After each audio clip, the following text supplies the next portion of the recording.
everybody to our latest installment of the Cops and Convicts podcast. My name is Sean Shepard. I'm your host, and I am here with someone I've known for multiple years. Now, Alfonso, I want you to tell me how to correctly pronounce your last name. That's Esquer. Esquer. So I've never pronounced it correctly. Our special guest today is Alfonso Esquer. Alfonso has spent much of his professional career in law enforcement on the local and the federal level. And he also spent 8 years in our armed services. So, Alfonso, I want to welcome you. Thank you. Thank you for having me.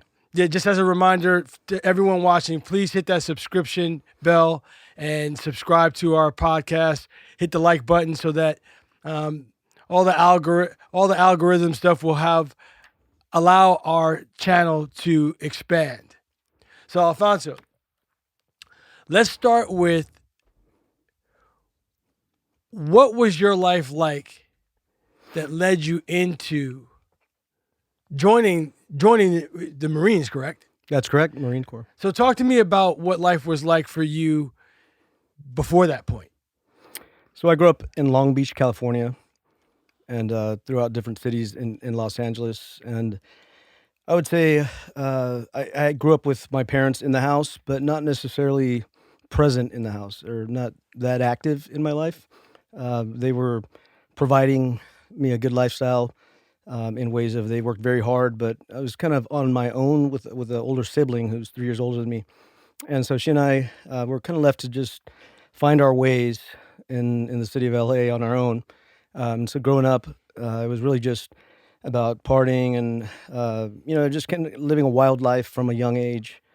It wasn't until around age 18 when I finally decided to get into the Marine Corps, which brought some structure that I was lacking. So did you have a sense of self-awareness, knowing that you needed some structure, or did some things happen while you were in your teens that really pointed to you joining the military? Sure. So to get on a little bit more personal level, so from birth to around 18, I just pretty much lived according to my influences and those around me. I did end up connecting to a group of young people that were not necessarily doing the best of things in life. And around 18, I had a personal encounter with God, and that really changed my perspective of life. And I realized that I needed something more, and it really gave me a hope that there was a lot more to life than what I had previously been living. And so that kind of changed my direction and my perspectives. And around that time frame as well, I met kind of like my high school sweetheart, and we had a child at a young age. So we were both around 19 years old when our first son came to be born. His name is Christian. And knowing that I needed to be a provider and be able to provide a stable home, I joined the Marine Corps because that allowed me to have a stable income and housing, and also to be able to care for our son. Can you share a little bit with our viewers what that personal experience with God was like? What happened to you that really sounds like it changed the course of your life? Sure. So that personal encounter really got me to reflect deeply inside of myself. I had been carrying a lot of issues of abandonment, rejection. Just felt that those that were my parents in the household, that though they were providing a good household for us, or at least they provided our basic needs and all of that stuff, I didn't necessarily have a father figure, somebody that would guide me. I don't ever remember hearing "I love you" or "Good job, son." I was an athlete from as long as I could remember. I joined martial arts when I was about 6 years old and was really involved in that. And so it really took my athletics seriously and started playing baseball and soccer. And when I got into high school, I played football and maintained martial arts. And so in my experience, I didn't have the father sitting on the sideline or really even the mother, and not in any way speaking negatively about them, but they were really living out the life that they had known. Now that I'm older, I've talked to them about this, and they pretty much had the same cycle of parenting where they didn't have the parents that were there really to support them in their needs. So I would look to the sideline, and a lot of my friends had their parents there, and I just never had that. So I had to find it with my friends, or my sister was really my partner, almost like a mother figure because she was a little older than me. And so when I came to have an experience in a personal encounter with God, um, it's it's as if God became that father figure for me, and He began to show me who I was. And so the deceptions that I had believed about myself, that I was rejected, or maybe that I wasn't any good, or that I wouldn't amount to anything, really began to change. And so my perspectives of myself began to change by what I began to read in His Word. And the Word really began to let me know who I really was, because I believed that He was really my creator, and that He accepted me back into a family and into sonship, that He called me His son. And so I took that literally because I was crying out as a young person, really needing that father. And so God took that role, and I truly believed it. So that really brought change to me. And number one, it changed my perspective of myself, like I've mentioned. And so I began to really live out my life from that point, and what He said about me. So God, if you've read the Word, it talks about how I'm truly loved, and that's something that I felt I lacked. I didn't understand love in those days. I felt that love was something that was more of in selfish in nature, as in what you could give me and what you could provide for me, or what you could, if you're there, then I'm loved. But if you're not there, then the love leaves, or my value kind of disseminates or goes away. But I learned that God never goes away, and so that became really my foundation, to where I began to build my life upon the foundation of the solid, never changing rock of the Word of God. And so my life began to change instantly from there, because I really understood that He was there for me. He would never reject me or leave me. And from there, I could build a firm foundation. And that's what began to happen for me. So, was there a single incident that made you move in God's direction, or was there someone that introduced you to the Word of God? How did you get to God? So in my household, my parents were kind of like at their wits' end. They were, from what I hear now, they were very close to divorcing and moving apart from each other. And it seemed like just everything was going wrong in this one season of life. And that was when I was in my young adult years. I was 17, coming into my 18th birthday. And it was also it was May 5th of 1992. And if you remember that historical date, it's when the Rodney King incident occurred. I remember watching it just so lively, right in front of my face. I was watching on the news. I still lived, or I was living in LA, and watching it on the news, and then now hearing the destruction that's going on outside, and looking out my window and seeing burning buildings and all kinds of things going on outside, just the city in chaos. And that really hit home for me, that there's a lot of hurting people out there, that there's a lot of injustice going on, and people take that injustice personally. And I was feeling like that as well, as in I lacked any type of love or any type of stability. And so I was invited to a retreat. It was a Christian retreat at the Shrine Auditorium right across from USC. And I attended this thing really just to just to say that I went. I didn't go there expecting anything, because I had previously not known God, or not known uh, of Him in an intimate way. I knew of Him by knowledge, as in I had heard that there's a God, but I didn't know Him personally. And so when I went to this retreat, and I saw a play, it was a mime. There were not even any words spoken in this thing, but it really, really had an impact in my life. And I dropped to my knees and I started crying. And it felt like as if all the weight that I had been carrying for so many years had just been released from me instantly. And leaving the Shrine Auditorium, nothing changed on the outside. The buildings were still burning. There were still people running around in chaos, a lot of looting going on. And I had even, before I went into the Shrine Auditorium for that retreat, I had even planned, hey, let's go do this retreat, and after we'll go get some stuff from some of these stores, is what I was thinking in my mind. I was going to tell my sister, let's go do this. That's where I was at in that time. So you were going to loot. I was going to go loot, because that was my mentality at the time. It really didn't have any clear direction or guidance. So you just got done having this spiritual experience, dropping on your knees, crying, and after that, you're like, let's go loot.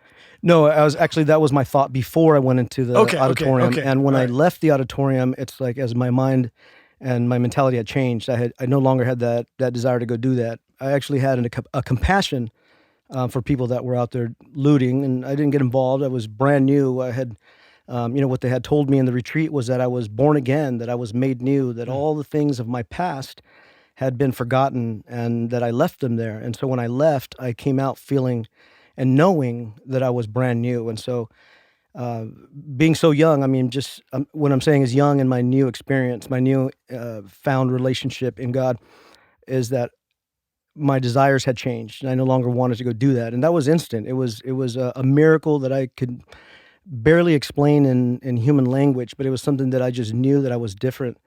And from there, I jumped right into it. I mean, I went full force. I started to read the Word of God, and I started to learn about myself and who He says that I am. And from there on out, I started to learn more and just try to connect with others that had this information, because it was as if I had found a treasure, a hidden treasure, and I was willing to leave everything that I had previously known before, including all of my hurt and rejection and abandonment and all of the mistakes and wrongs that I had done in my past. I felt that I had become somebody new, and I was willing to leave all of that stuff behind. But from what I heard, the good news.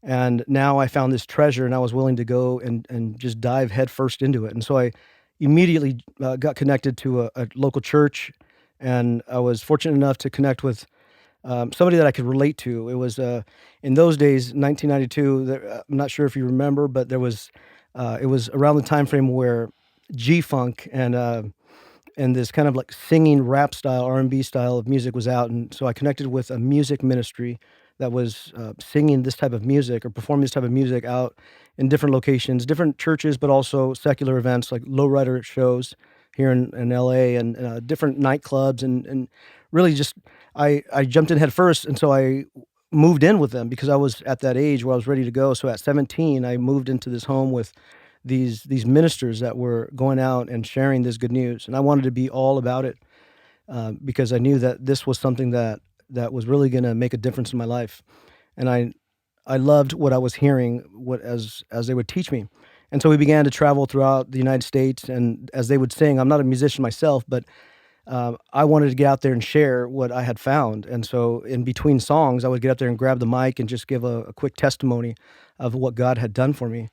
And so in my young years, straight out of the gate, I began to really serve the Lord in whatever capacity or whatever knowledge I had. I just began to give back. I felt that that was my obligation because so much weight had been lifted from me.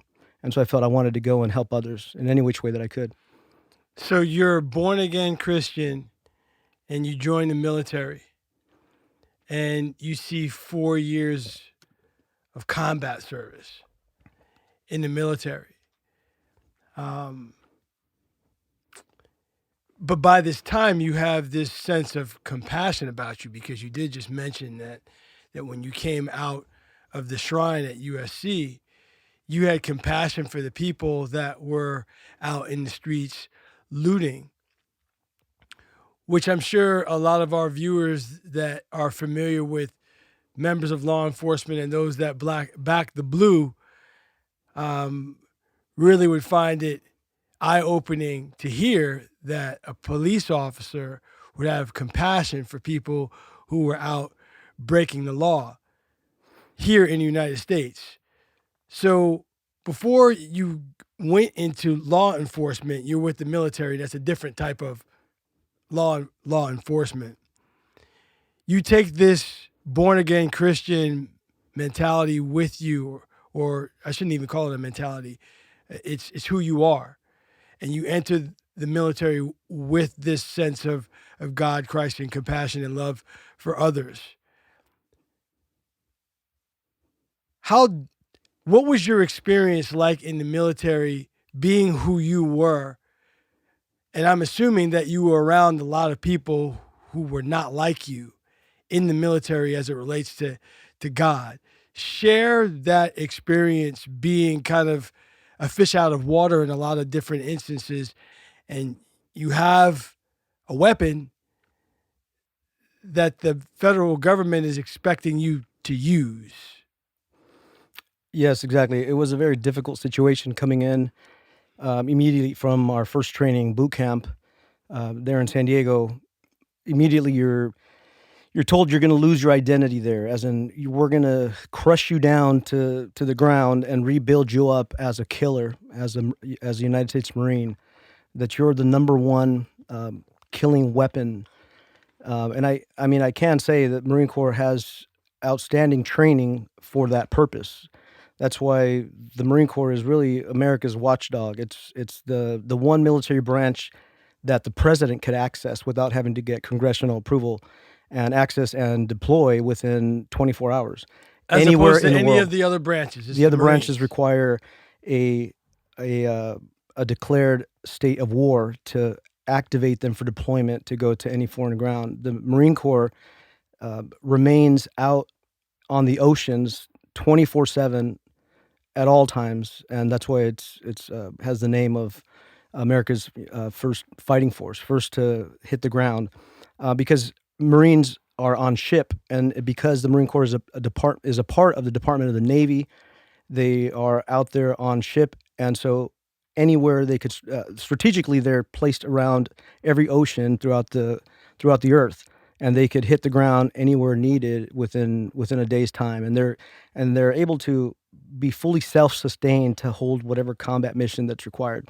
So going through boot camp, I was told this almost a sense of uh, renewing of my mind of everything that I had brought with me into boot camp. I was required to leave it there at the door, and the Marine Corps really has a way of crushing you down through their disciplining, and then raising you up now to become a fully structured and disciplined killing machine. And so that was difficult to grasp. One example of that is they teach you how to walk in cadence or how to march in cadence. And if you've ever seen it, it's very impressive because the first day they march you down to throughout the entire base, and we're all marching in a what they call a gaggle, as in all out of sequence. There's no kind of synchronous march whatsoever. We're coming in untrained and undisciplined. By the second month you're there, it's a total of about 4 months long of training without any breaks or without leaving. So you're really there to focus on your training. By the time you graduate, you are walking in absolute synchronous mode with all of your peers, all of the Marines that are with you, and so it's just something impressive to see because there's a snap and a click and a pop to every step that you take, and on command, there's one drill instructor who's marching you to wherever you need to get, and he calls a command, and you have now gained the discipline that you need to be able to make a move instantly, and that's really goes to the type of training that the training that you're gonna require to be able to go to combat. So if somebody that has a higher rank than you gives a command, you want to be able to instantly respond and not question it, not think about it, and not allow fear to take over, but you instantly respond. And that's why we see so many heroic actions by so many of our different Marines and soldiers out there in the world. So you go through this basic training that is designed to break you down as a person, receive an indoctrination to build you back up to be a member of what they term the world's greatest killing machine. Talk to me about the mental aspect of being a Marine, being a combat veteran. I'm not going to ask you any of the things that you were required to do as a Marine, but I know that there's some things that you have done that have left you changed, or things that you've seen that have left you changed. Talk to me about how the Marine Corps experience changed you psychologically. Yeah, so they crush you and they build you back up with the mentality that you are fully disciplined and ready to follow instruction given instantly. You're also taught that mission accomplishment first before anything else. As in, you're given a mission, you are to accomplish it no matter what. That may even require your life or the lives of fellow Marines. As in, if you're given a position, hold down this bridge because it's vital for the enemy that may come across. You're going to hold it down, and you may be overrun, but because of your discipline and the training, and because you believe in the overall function of what you're there for, you hold it down, and that's where it may come into some very dangerous situations. But being able to live that out in life, and with the values that I had just maybe years before that now acquired, it was a very difficult circumstance or situation to be in, because now I'm being required to take somebody's life if given that order, or if put in the right situation. And so I found myself having to harden my heart, because my heart was now uh, seeking the new life that I had, that had been following. And so, in now when I'm faced with these situations, and in possibly now having to commit harm or just perform in violent situations, I had to harden my heart to be able to get through it, so that I wouldn't break down emotionally and mentally.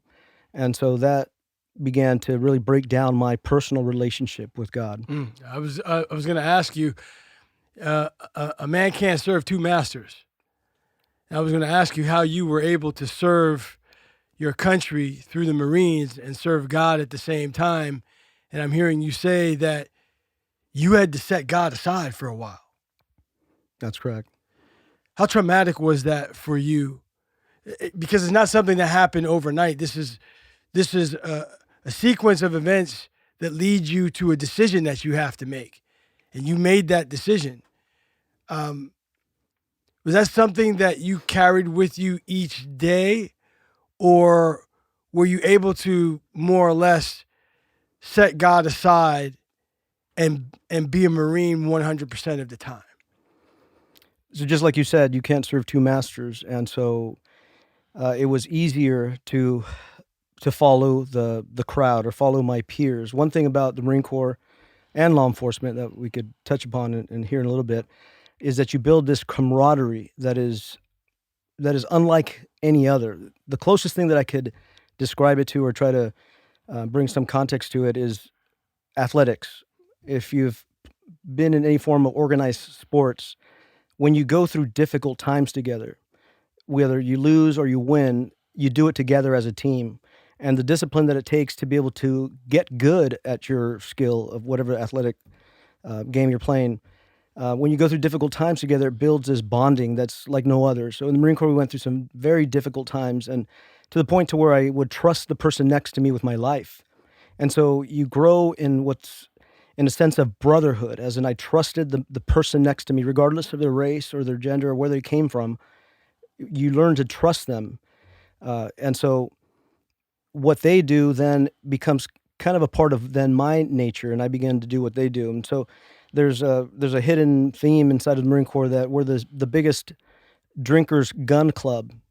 And so really we're outstanding marksmen with our weapons, but we also party really hard at the end of the day. And I've now, looking at it from a more reflective position, I look at it as in that helped to really numb myself from what I was feeling inside. Mentally, I was not right, because I was doing things that I didn't truly believe in.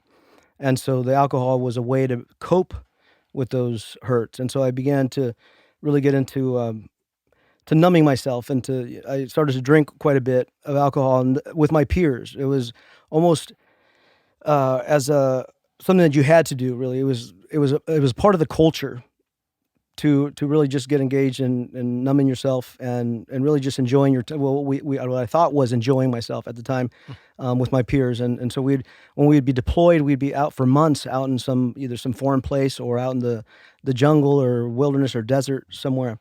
And you really learn to really become attached to to the fellow soldier next to you. And so that's where my relationship with God, as much as I had grown to love him and understand his love for me, that got put on the shelf. And I began to love my brothers, and now my new distraction, which was really alcohol, and anything that I could to really numb the way that I was feeling inside. I'm glad you said anything that you could, because you and I have some similarities in our upbringing. My father was a combat veteran in Vietnam, And he shared something with me because my father became an alcoholic when he got out of the military. And alcoholism is what ultimately led to his liver cancer and his death. But he said to me, when we were over there, he said, we did every drug under the sun while we were there. And when I got discharged from the Army, I didn't have access to those drugs anymore. But I did have access to a legal drug, and it was alcohol.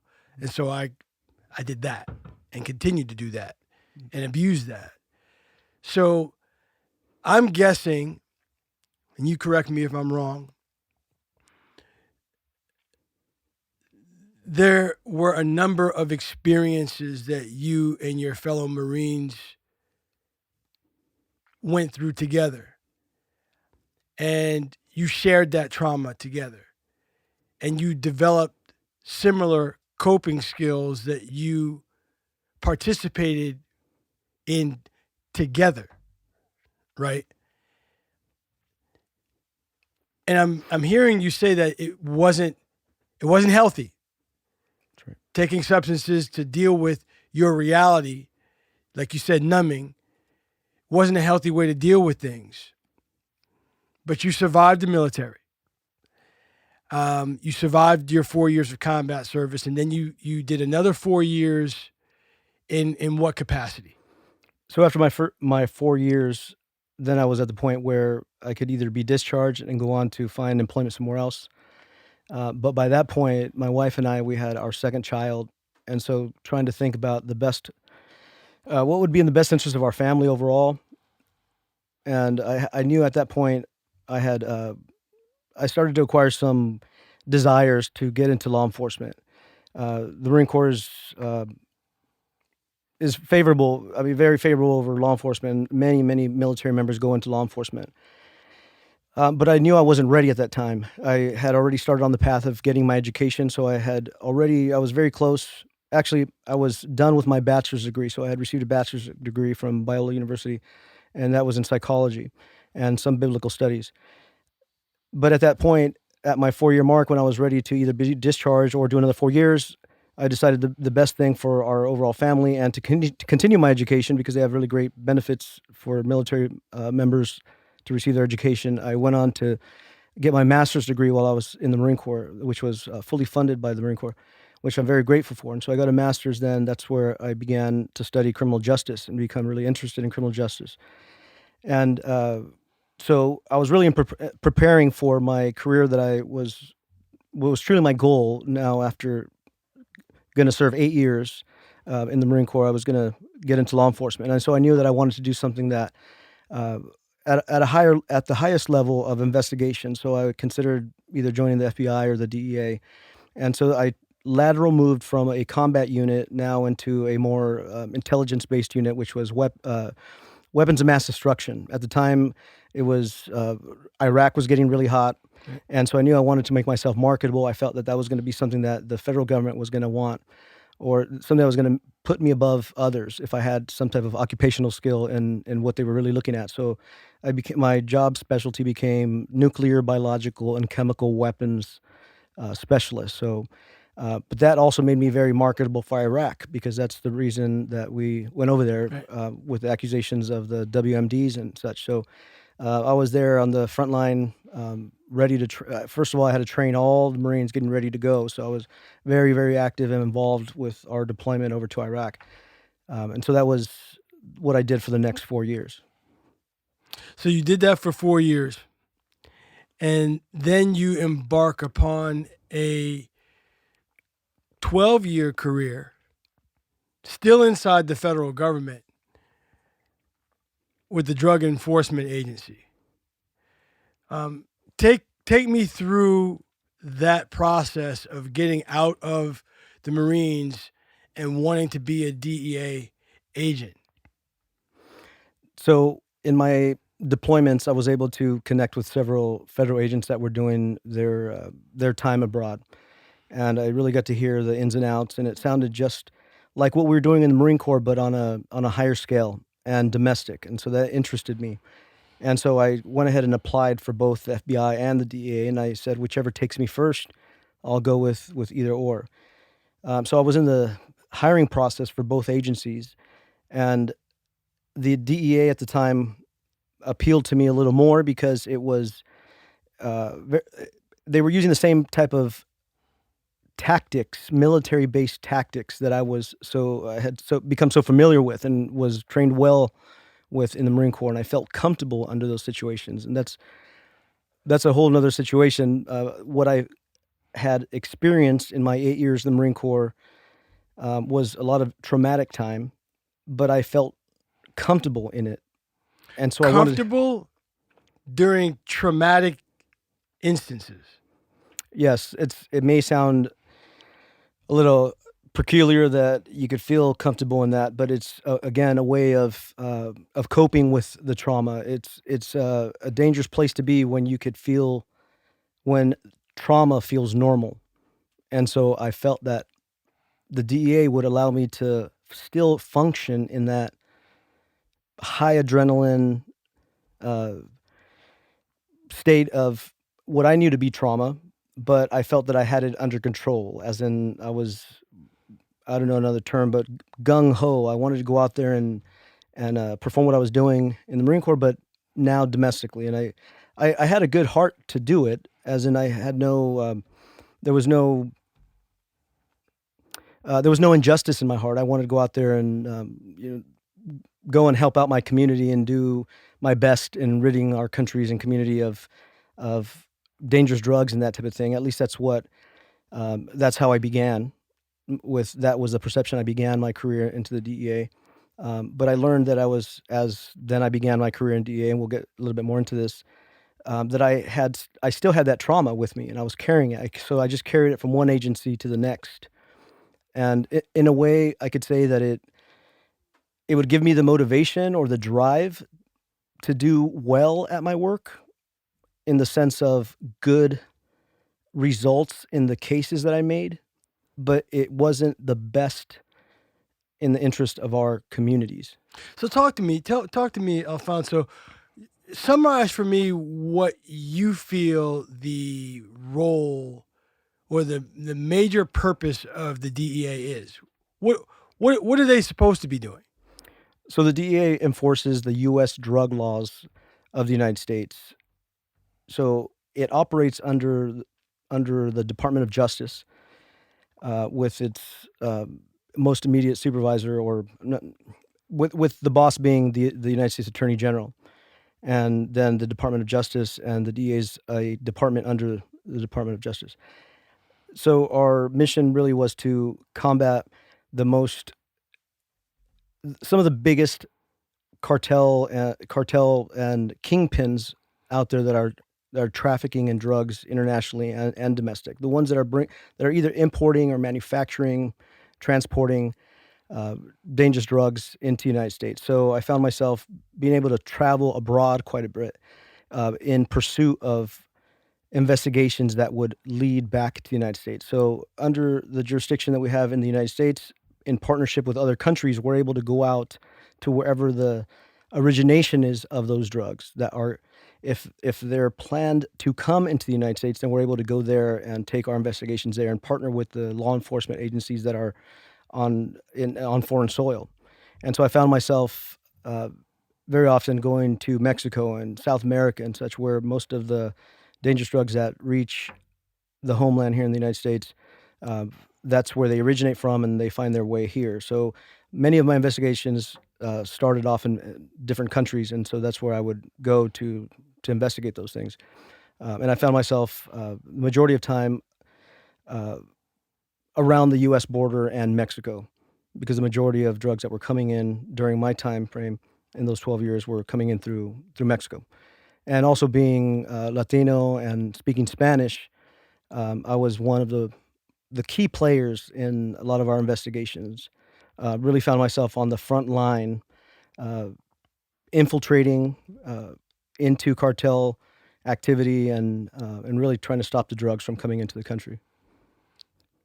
So looking back and knowing what you know about present day United States, the DEA appears to be failing miserably at their job because there's not a shortage of drugs in this country at all. You can find any drug that you want in this country probably within a matter of 15 minutes. That's correct. And we were really operating off of the legislation that had been laid out in policy and law since the 80s, where we declared war on drugs, this supposed war on drugs. And in that time frame where this war was declared, ridding our country of drugs, or at least creating a new agency that would focus on drugs, which the DEA was before that was called the Bureau of Dangerous Drugs and Narcotics. Then it was restructured and it was given the name of the Drug Enforcement Administration during that time frame where we declared war on drugs. And our mission was to go out and infiltrate these major drug kingpins that were bringing drugs into the country. And as you said, the war has failed miserably. And in my time frame and in my perspective, the war failed, but even at a greater expense, in that the amount of people now incarcerated is way beyond what I believe was even intended in the beginning, where we're housing more than 2 million people in prison. And with that comes many repercussions, as in families that are being broken, and just the cycle of that cycle of broken family, just a continuation of broken families. From, you take the father out of the household. It kind of reminded me of the household that I came from, as in not having the guidance that I required. So I'm thinking, what about the families that I'm breaking apart based on this drug war? We had a funny internal joke. It's not very funny at all, but it was an internal joke, as in, we're only catching about 10% of what's really coming into the country, and we knew it. But we learned the art of articulation, of being able to articulate or justify our reason of existence for the DEA. We knew that many drugs were coming in unseized and untouched, but we needed to be able to paint the picture that we were making an effective change within our communities, but knowing that we were not really even brushing the surface. There were so many drugs coming in. The inside joke was, if you could trip over drugs just leaving your front door or out in the parking lot. There's so many drugs coming in that they're all over the place, and we're not catching them. So we often saw or investigated commercial trucks coming in with drugs, and we knew that we would seize one truckload and we would all celebrate because maybe we got 1,000 kilos of some form of dangerous drug, cocaine or heroin, whatever it was. But 3 or 4 followed right behind them. And so we knew these statistics, and so we continued to go along with the mission. And we would often say, you'd often hear in the agency, it's kind of like smoke and mirrors. We're not really making an impact the way that we should. So this is fascinating. You spend 12 years inside the DEA, and then you become a member of the Maricopa County Sheriff's Department, right? With this background as a Latino male in drug enforcement and in the military as a killing machine. Now, when I think Maricopa County, I think of Sheriff Joe Arpaio. That's who deputized me. Personally. And I will say a quote: when he gave me my credentials and badge, I was cross-designated from a federal agent to also being able to enforce the local county laws and penal code there. But when I raised my right hand to become cross-deputized and designated as the sheriff, he said, "We need all the guns out there on the streets to get these bastards." And during that time, there was also a big change in legislation or in the local laws there to allow local law enforcement to enforce immigration laws. As in, local law enforcement, actually only federal agents are able to enforce immigration laws, because that's what that's the agency has created. It's under Homeland Security. Now it's Homeland Security. Before it was ICE and Customs and Border Protection. But now local law enforcement were able to pull over anybody that they considered to be somebody that was illegal in the country. And so he wanted to expand his reach by bringing in all the federal agents that were working in other agencies to be able to enforce or to help with the change in those laws, to be able to get the immigrants out of here. So when he said we need all the guns in the streets to get these bastards, what bastards was he referring to, in your estimation? In my estimation, it was the immigration problem. It was his answer to being able to assist with the immigration problem, and that was immigration related to coming into the Arizona. I was in the state of Arizona at that time, but California and Arizona were and Texas are the highest, have the highest rate of immigration, or those that he was referring to as in people that were coming into the country illegally.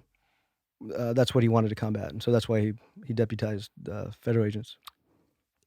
So to me, that sounds like a blatant policy of racial profiling. Because in his mind, what does an illegal person look like? What does an illegal person look like to him? That person looks like you. Exactly. It doesn't look like him. That's correct. How did you feel about taking a job in an agency like that, where you knew that that was a big part of your responsibility as a member of law enforcement?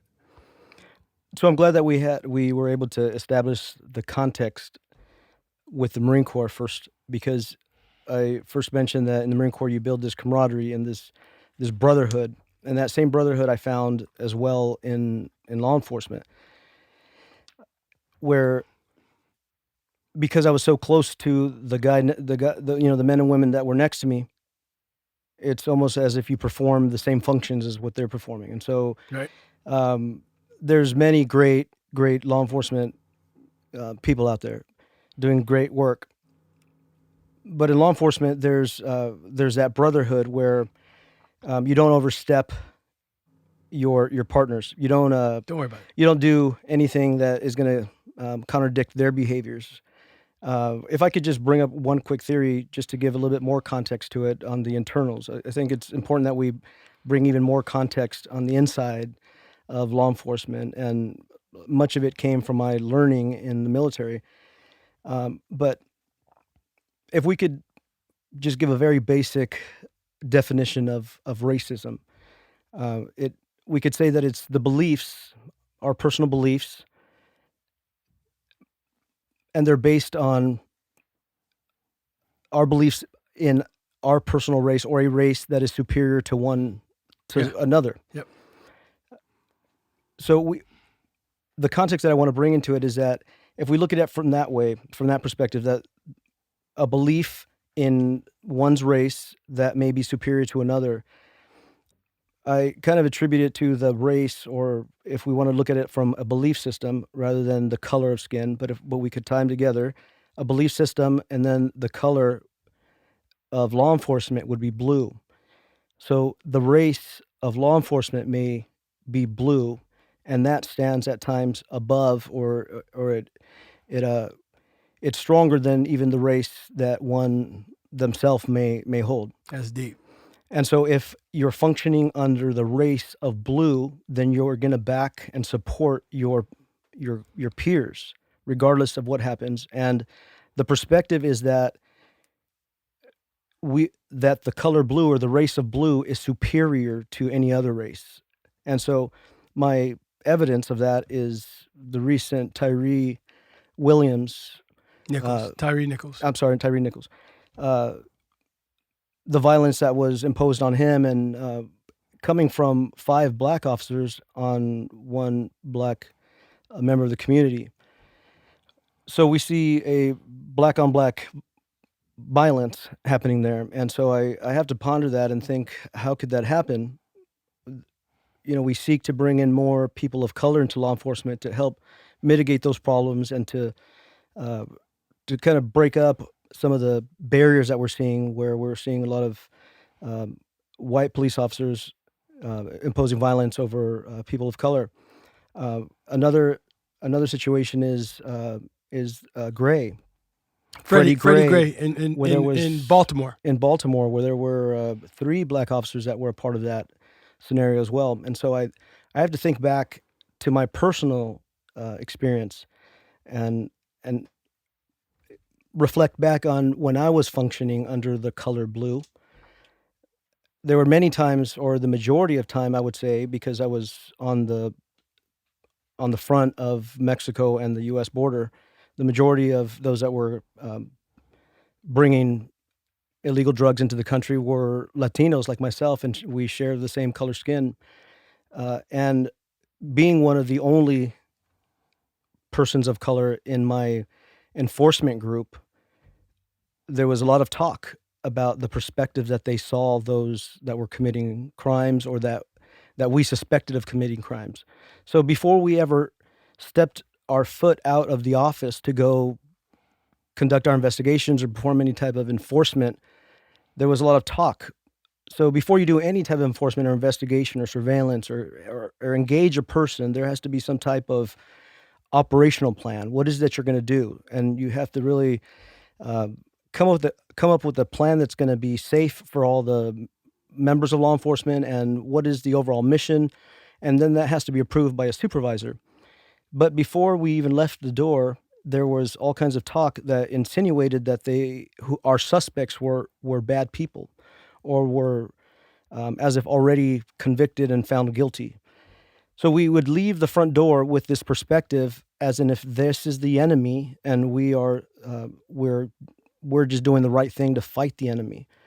I share that because it gives a deeper perspective and context of how, at times, at least I could speak for myself, the way that law enforcement goes out into the communities and performs their job.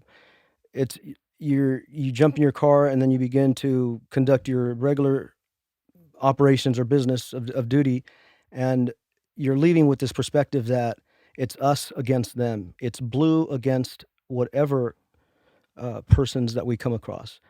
And yesterday I was reviewing Tyree Nichols, the footage of that incident, and because now there's a lot more of the body camera footage, you could hear the officers talking, and it brought me back, and it really kind of triggered some emotions within me, because the talk that they were having. One specific example I'll give is they had pulled Tyree over, and the reason they pulled him over was reckless driving, or at least that's what they say. And they began to attempt to restrain him. They pepper sprayed him as well as tased him, and he was able to get away because he was in fear of his life. You're being attacked by 5 people that are a lot bigger than you, and Tyree was really fighting for his life, so he ran, and he got away. But the camera was still running when now the officers are trying to regroup and compose themselves, and they're saying, "I can't wait to find that guy. We need to stomp him." And I heard that clearly, and it's on video. So at this point, if you put yourself in their shoes, let's say they see the reckless driver. They have maybe they know, or maybe they don't know who's in the vehicle, but they're pulling over a person for reckless driving. So that's a very minor incident. That's a traffic citation, if anything. Then they go to restrain him, and we know where that leads from the video. So now you have a male who's on the run, and I think anybody logically speaking could consider that he ran because he was in fear of his life, or maybe he just didn't want to get caught. But whatever the reason is, the perspective that was left there with those officers where they wanted to stomp him, meaning they took it personally. They were angry, and they really wanted to find him, and for the purposes that were shared in that video were to hurt him. Not necessarily to bring him to justice, but at least from the mouths of what was heard, or the voices that were heard on that video, was let's get him and let's stomp him. And then we know what happens next is they did eventually find him, and they did do exactly that. So if you put yourself in those shoes, as if you're the one now looking for this person who possibly the officers could have taken as they were humiliated, or they were really upset, angry. I mean, it was obvious in the videos that they were angry. So they finally catch him, and they already have the intent in their heart to harm him because he ran away. And here's a man who's in reality still innocent, right? Innocent until proven guilty. He had the only thing that he was being suspected of at that time was reckless driving, but now that's put aside. Really, the initial reason why they wanted to stop him was for reckless driving, but now it becomes something personal, and they chase after him, and they did end up stomping him all the way till death. So to the crowd that believes that Tyree Nichols should have just complied, Ashley Babbitt should have just complied. If Tyree Nichols complies, he wouldn't have lost his life. And we've had a number of officers in our game changer training sessions of color take great offense to that logic, because if everyone was just complying in life, there'd be no need for law enforcement. You wouldn't speed. There would be no rolling stop signs, right? That's not complying. So what is your mentality, Alfonso, when it comes to people who say, well, he didn't comply, now he's dead. I guess he deserves to be dead because he didn't comply. How do you feel about that? Well, one, it's a deep injustice to have that type of perspective. And first of all, when the mission of police in general, and you could Google or you could look on any website of any police department really in the United States, and it'll say within their mission statement, it'll say somewhere in there is to protect and to serve.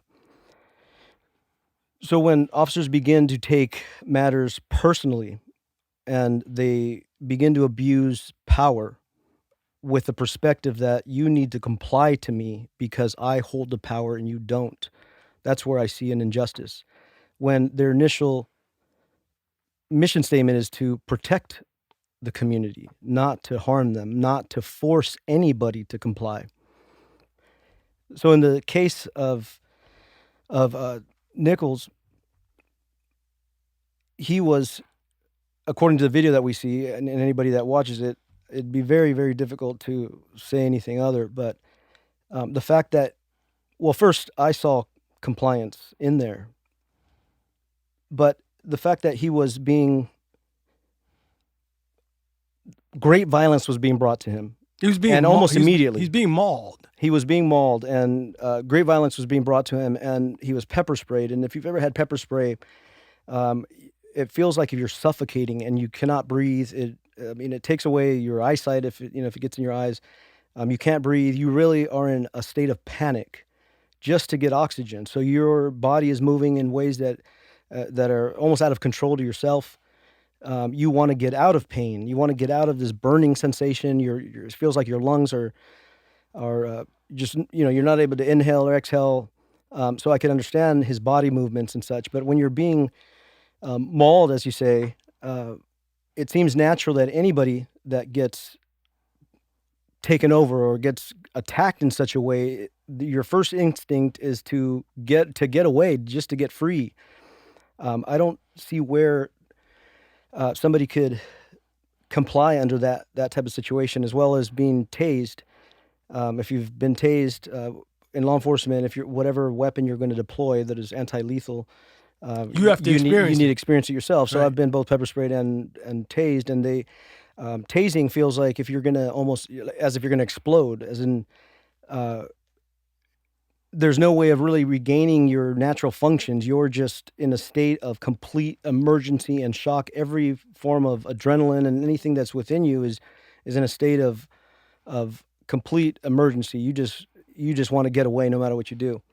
But going back to the whole compliance ideas, that I believe is coming from a wrongful perspective. Anybody that would think that is the correct way to protect and serve, that definitely cannot be the right way in any way. Comply because I hold power and you don't is a wrongful perspective in which to see good policing, or it's almost in the sense as if you don't comply, then I'm going to hurt you. And I'm not sure why that would be the perspective that anybody would want to take. Yeah, and I haven't heard anyone really break it down like that. If you don't comply, I'm going to hurt you. It's not necessarily something that's said, but it's a mentality. And you and I have been friendly and acquainted with one another for a number of years now. And I want to talk to you. I want you to talk to me and our viewers, which, by the way, I want to remind our viewers to hit the subscribe button, hit the like button if you like this content. Um, we're here with Alfonso Esquer, who has had a career in the Marines, the DEA, and local law enforcement. Talk to me about the culture inside of law enforcement. You broke down the culture of blue and defined a different type of racism that I've never heard before. Explain the culture inside of law enforcement that would allow that profession to go from being racist and only allowing white males to be employed in that profession.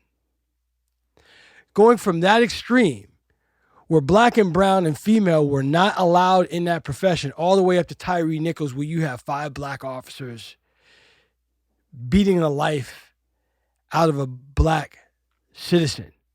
Talk to me about that culture. What's wrong inside of that culture? So I feel like I want to speak a little bit deeper into it than, again, just scratching the surface, because we have, You have the floor, a whole man. lot of jargon out there that talks to us about uh, increased training and exposing law enforcement to more resources, as in mental health officers, to assist in enforcement activity. And those are all great tools. But I feel unless there's going to be some real change, we need to go a little deeper. And that really looks at the heart of mankind in general. Now, I'm going to use the word that may sound offensive, but I'll give some context to the way that I use the word, is in the corruption of the heart. And I don't mean corruption in the sense that I've ever been exposed to anybody that did corruption blatantly, as in steal something or plant evidence or anything corrupt in those ways. But there is a form of corruption of the heart where we begin to take matters personally and even function in our careers in law enforcement for self-gain.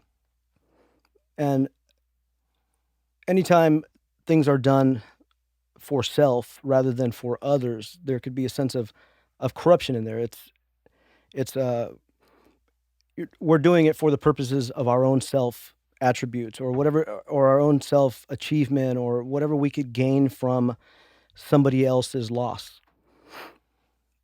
And so when I say the heart can become corrupt, I first reflect to myself, because I take responsibility and now accountability for even my own actions when I was in law enforcement, and knowing that my heart had become calloused to those that I was supposed to be serving. But my heart had become hardened in the sense that I was no longer thinking about the service of others, which is unselfish, but more along the lines of a selfish gain. I'll give you an example, for instance, in this case, where if I was making good cases, I was motivated to make good cases and make as many arrests as I could, take down kingpins at whatever the cost to get to them. Nobody comes to a kingpin level. Like we know the notorious Chapo Guzman, who was considered a kingpin in my time frame. You don't get to his level without first stepping on a whole lot of people before you could get to him. So if you've seen movies, and it's almost common knowledge, you could look at it on the internet anywhere. So this is not any form of confidential information or anything like that, but you need to kind of step your way up, or as in start from the lower guys, or the lower people that are operating within the organization, to be able to work your way up. So I had to step on a whole lot of people to be able to get to the kingpin. And if I could get to that kingpin, it would bring me a whole lot of accolade and a whole lot of that boys or good job. And since my peers have now become my family, I mean, at times I even consider them closer than a brother, as in I did what I did turn my back and close my eyes to many things for the sake of the person who's standing next to me. Because again, we've established this camaraderie that is unbreakable. I was forced to put my life into their hands at times, and if we're going to do a raid, if the person that's on my side doesn't guard my right side when I'm going left, then I could be dead. So I had to put a level of trust in them, and so that meant that level of trust didn't change when we would do things that were not necessarily fully ethical. So going back to the corruption of the heart, uh, for me to be able to get promoted, which means financial gain, which means higher accolades, more self-esteem, and more things for myself, I had to imprison as many people as I could. And that became self-motivating, as in uh, my livelihood depended on me being able to bring good cases or arrest a lot of people. And so a lot of times to be able to get to where I wanted to go, the overall goal and what my supervisors were requiring of me, it required me to be able to do that. And so often we would, I guess in the most raw sense, we would use people to be able to get to the next level, and at the expense of that person's life or those people's lives, to get to the next level. And what I mean by that is I guess in the most clear sense, being DEA focused on drug interdiction and drug seizures and such, we would do small level buys, knowing that these are users and maybe small time drug dealers that the DEA is not interested in. And I wasn't really interested in that person in the sense of that's not the kingpin. He was a means to an end, and the end was the kingpin. But I have to think back to how many people I had to step on before I got to where I really wanted to go. And what was really the overall purpose was not so much because I felt that it's going to do the world a whole lot of good if that guy or if the kingpin goes away, because we see now that that kingpin has gone away and I haven't seen any form of drug reduction At all. at all.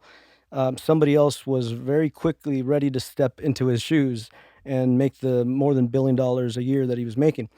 But I had to think back as what was really my motivation behind that, and it was so that I could either be promoted, so that my peers, my brothers, can acknowledge me as a good investigator or somebody that could walk in through the front door and I could have respect. So it became selfish in nature, and that's where I go back to the corruption of the heart. It was really looking at self. And so I feel I can't speak for others, but I could share about my personal experience in basically everybody that I worked around. And as a federal agency or as a federal agent, you share resources with other federal agencies. So I've worked alongside just about every federal agency there is out there, the whole acronym of them, the FBI, all the marshals, ICE, all the different federal agencies, as well as state and local agencies throughout the country, because our surveillance or our pursuit of major drug traffickers led me across country on more than many occasions, where we would start from the borders, the furthest southern point of the U.S. all the way to the furthest northeastern points. Drugs were often coming from the Mexico border in through the country and all the way up to either New York or Florida or many of our states in the East Coast. And so we would follow them. And along the way, we were in contact with many of the local and state officers. So I was able to connect with many of the different officers out there. And as soon as we would brief them on what we are doing there in their jurisdiction, we would give them a quick rundown on what's going on so that they have tactical awareness and that they're able to uh, deploy their teams if needed, because we really needed the assistance of all of our local and state policing counterparts. Because as federal agents, we traveled in smaller groups, let's say anywhere from 5 to 10 agents, and we would really need the support of the local police. So as soon as we would brief them on the situation, it seems as if we just passed our hardened hearts off to them, or as in our perspective of those that were suspects in whatever investigation that we were conducting. So I've had the opportunity to hear the perspectives from so many different law enforcement agencies out there, and I don't want to paint the picture that law enforcement is corrupt in nature or are bad people in any which way. It's the job is difficult, and and you see the darkest of things. Your focus is the dark things of the world, and I truly feel that what you focus your time on and what you focus your life on, that becomes magnified. So I began But to it see but it but humanity. it rubs off on you. You can't spend time in the dark, around dark, and not have some dark rub off on you. And that's exactly to my point, as in, because I'm focusing on the dark things of the world, then I began to embrace darkness, and it really began to change my perspective on humanity and just on people. And so I began to look at people from a calloused heart, or it's as if everybody was doing wrong. And so I became very suspicious of basically everybody. Um, my personal weapon, or the gun that I carried with me, would never leave my side, because I felt that it's unsafe to walk out in the streets, which that is not necessarily the case. But it's because of the darkness, or the dark perspective, that I embraced, and so I began to see things in a very with a very dark perspective. And so, if you could just imagine that, now I'm walking in with this sense of dark perspective of humanity. So then, when we make contact with that person, that darkness, or my dark images of people, and I could say, then my darkened heart then reflects now on the person. And I feel that that's where the maltreatment, or the negative treatment towards our community, then is birthed out of there. It comes with that perspective, the initial contact with somebody. It's as if in my heart and mind I already had judged them as being evil or wrong or bad, and so it's almost as if I took out my perspective, my personal feelings and emotion on people. There's just several things I want to touch on based on what you just said. But before I go into the darkness that really is up here, because I want to talk about the mental health and well-being of officers dealing and living in that darkness that they either acquired within the profession, or in cases like yours, you brought darkness with you, right?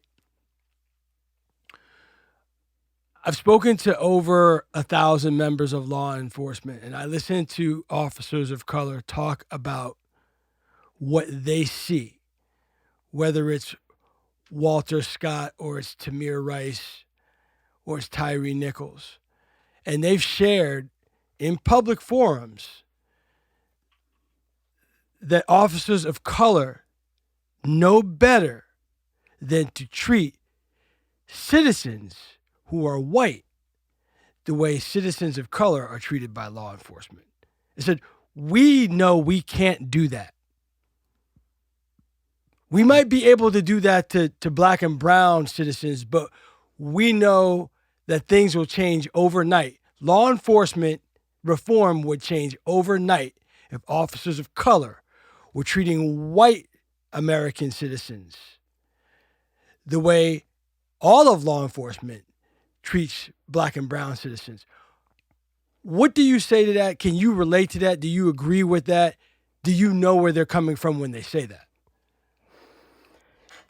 Sure. So I'll speak very candid, and I'll talk to you about what I think about that. I feel that in that sense, the people of color, or the communities of color, are an easier target, and that goes along with what you're saying, that there would be an outrage, or it would hit the mainstream media if all of a sudden we saw people or officers of color then now bringing injustice to white people. You said Rodney King. Imagine 12 black officers beating a white man like that. That's what they're saying. This is what the officers are saying. They're saying that you will not see that. Right, and it seems like it's an unspoken. It's almost like a unspoken policy. It's based in our systemic biases. It's something that's unspoken, but it's just it's something that seems to be just known among the culture of blue, that these are things you don't want to do. The people of color will not be as easy to get representation or assistance from those that will be able to defend them. So it's kind of like an easier way to go. It's if you think about our natural animal instincts, the apex predators always go after the easier targets. Uh, where a lion may be considered at the top of the food chain, you won't see him going after a bear or another animal that might cause him harm back. So then he's going to look around and he's going to look at what is the easier prey for me to go after. And when you're given, I won't say quotas because I can't say that there was ever a quota given to me, but there was major pressure on making a difference by numbers. And so my job was to bring in those numbers, and so that my easiest prey was those that were the most vulnerable. Or if you want to look at it from just your basic animal instincts, um, because often we look to the vulnerable as in those who are not as well versed in their rights, or as in immigrants, or those that are in fear of being deported. So we would constantly go after those that we knew would not say anything. Low income, low education. Marginalized communities is where we spent the majority of our time. And it's not to say, and research will show that there is more crime in a low-income, marginalized community than there is in an affluent neighborhood. It's just there's more policing being done in these marginalized communities. So if you have 100 officers constantly policing a marginalized community, and you only have 10 officers policing a affluent, rich neighborhood, obviously the numbers are going to be a lot higher in a marginalized community. And we knew that we wouldn't get as much conflict, or there was most of the people in the poor communities didn't have the type of education, the understanding, the know-how, the resources, the connections to decision makers, attorneys, and friends that could help them if we ever went into those communities and started to shake things up. That's common language that we heard, that I'll just share from my own personal experience, that I heard, let's go out there and mess with people, and and using different language. Let's go out there and mess with people. And so where would we go? To those areas that we knew that it was going to be easier to find, or not to find, but to shake things up, to go and perform knock and talks, as in knock on a door. And we know Fourth Amendment allows us the protection from government intrusion into homes. But we knew that by knocking on the doors of people who weren't educated in their Fourth Amendment rights would, the majority of time, let us in. I mean, I could probably count on one hand how many times I was denied access to somebody's home. We would show up in force, or at least, fully clothed for our own safety. But now I consider that as in what must a person on the other side of the door think when you see somebody attired in military, clothing and weapons pointing at you and asking you if I could come inside and search your house. And you knew you were violating their rights. Yes, and I knew that it was somebody that probably didn't know their rights, or that was in fear of our presence. And it was almost said jokingly, as in, oh, we're getting into this house. One way or another, we're getting into this house because I suspect something is going on inside. But we had no probable cause. There was no direct evidence. If we had evidence, then we would have the ability to get a warrant. But because we didn't have that evidence, we just had a hunch or a suspicion at time. We would go to the easier homes or the easier communities to be able to go and shake things up. And then that would give us the numbers that we needed, and we could go home and give each other high fives that we seized possibly drugs. I'm just wondering what would happen is if we went to the other side of the tracks and did the same. We'd probably get a lot more rejections, as in not allowing us to come in. The people that were educated in less success for you. Yes. Well, it's interesting that you say that, and the way you frame it, Alfonso, is fascinating to me, because based on the statistics and what you all are looking for, like drugs is low hanging fruit. And for me to be having this conversation with a member of law enforcement who spent so much time working for the DEA, for us to be talking about drugs, which is low hanging fruit, and so many people are incarcerated for possession, and you're talking about the easy prey, the uneducated, the socioeconomically disadvantaged, they don't know their rights, compared to, like you say, the other side of the tracks. And my definition, I want to share with you what my definition of the other side of the tracks is. One example, college campuses. All right. You're in a black or brown neighborhood, and a lot of the police activity, like you said, we're going to go and F with people. It really comes down to possession, right? Or if you're hustling out in the street and you're selling. There's so much more of an emphasis on law enforcement's part to be in those marginalized communities, searching for crimes of that nature, the low-hanging fruit, the drug crimes, where there's just as much, if not taking place on a college campus, but the demographics are very different. And those kids on those college campuses could go about their illegal activity in peace until, and I'll say it, I'm a San Diego State alum. It's cyclical. Seems like every 5 years there's this huge drug bust at San Diego State where they recover X amount of hundreds of thousands of dollars or millions of dollars in name the drug.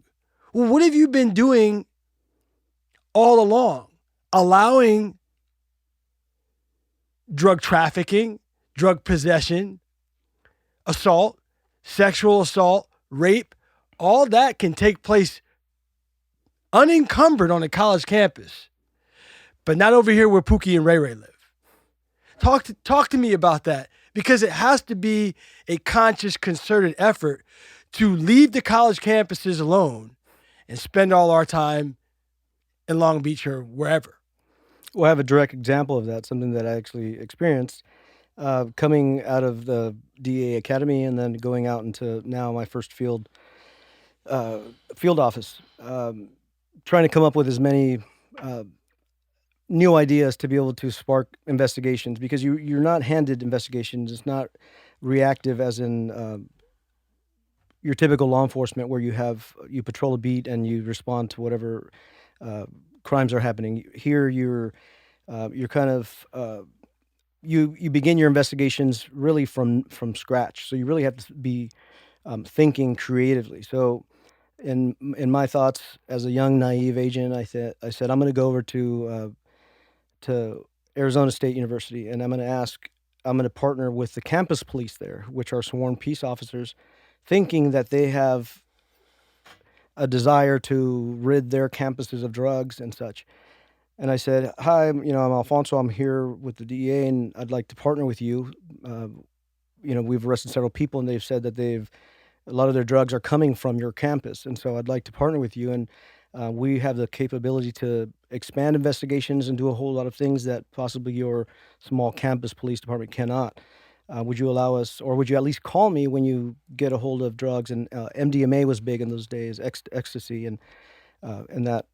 Would you allow us to come in and partner with you? There was major headlines that made, the local news that week was somebody was cooking ecstasy in one of the college campus labs. So we knew that this was happening, and it was thought that there were more students in the chemistry labs. And so the response that I got back and really opened my eyes was, "No, thank you, agent. We don't need your help, nor do we really want to hear." And I couldn't understand that in the beginning. And the officer pulled me aside and he said, "I understand where you're coming from, and I would love to be able to use your resources and such, but to tell you the truth, they don't want to find the drugs here." And this came from one of the campus police officers. And he said, uh, "Parents from out of state will not be sending their sons and daughters to campus here if they continue to hear that there's a drug problem on our campus. So we'd rather just kind of keep it on the down low, not expose it too much." So if we bring DEA on campus, that's going to give us too much exposure. So, but aren't you worried about overdose and all the different things that come with drug What abuse? takes place when people are on drugs? And I quickly learned that those are the areas that I should stay away from, and I should go back to where it's easier, the low hanging fruit. And so, sadly, that's where Which the is majority neighborhoods of of color. yes. So that is. Would you say that that's a universal issue inside of law enforcement? Because, you point out Arizona State, I point out San Diego State. Ironically enough, when you go to the Barron's Guide, at least back in the day, those were the top two party schools in the country. Where those two were fighting for that distinction, right? But, I'm a former college coach. I coached on 5 different campuses. All of those issues exist on all of those campuses across the country. And I'm hearing you say that there is kind of a gentleman's agreement, whether that's not really spoken, that DC Metro is staying off of Georgetown's campus, is staying off of American University's campus, is staying off of Catholic University's campus unless something extremely egregious happens after the fact. They're not doing any proactive policing on those campuses. Is that a problem inside of law enforcement?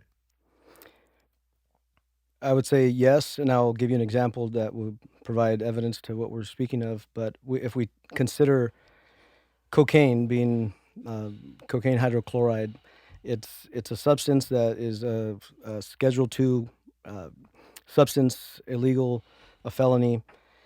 But cocaine and crack cocaine are derived from the same substance, the coca plant. I know where you're going with this. And cocaine being used highly by white Americans. I mean, the market is the reason why we have so much drugs coming in, because there's a market for it, and the market in the more affluent white communities. Cocaine is being purchased at just staggering numbers. But then you have that same cocaine now being altered to make crack cocaine, which is basically just adding baking soda to it. Now it crystallizes or becomes a rock form, and then now it's sold in smaller quantities. It's much cheaper and easily distributed. But that's where the majority of focus went towards, as in we have this major epidemic, is what was portrayed and through our drug war and on every single media outlet out there, was that there's this epidemic of crack cocaine, but we don't look to the other communities where cocaine is still running wild. So exactly to your point, yes, we don't want to focus on those affluent communities and white communities that cocaine is readily available to anybody, but we will go after the crack cocaine that is being used in the marginalized communities, because it's easier to get to. It's cheaper, and you don't need as much. And we see now the problem with the mass incarceration, and so many people are incarcerated behind the crack cocaine. And the penal code. I mean, this all works hand in hand. I have to remind people constantly that law enforcement does not create the laws. Their job is to enforce the laws. But the difference in penalty, and I remember President Obama talking about this out in the open. He was the first president to ever talk about it out in the open. The penalty for being caught with crack cocaine compared to powdered cocaine was 100 times more severe than powder cocaine.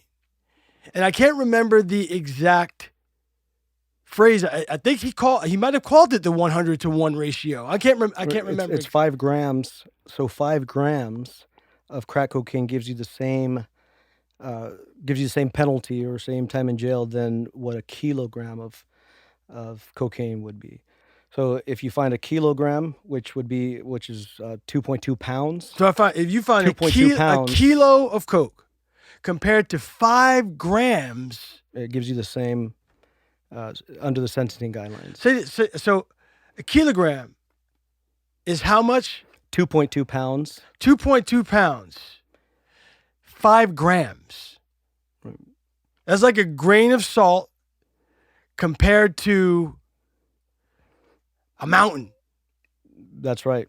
So if I was to cut open a kilo of cocaine, it would be a small mountain here before, something that you Right. would see on Scarface or And something you like would that. take that And much. I could take a pinch out of the kilogram and place it to the side and say, disproportionate amounts.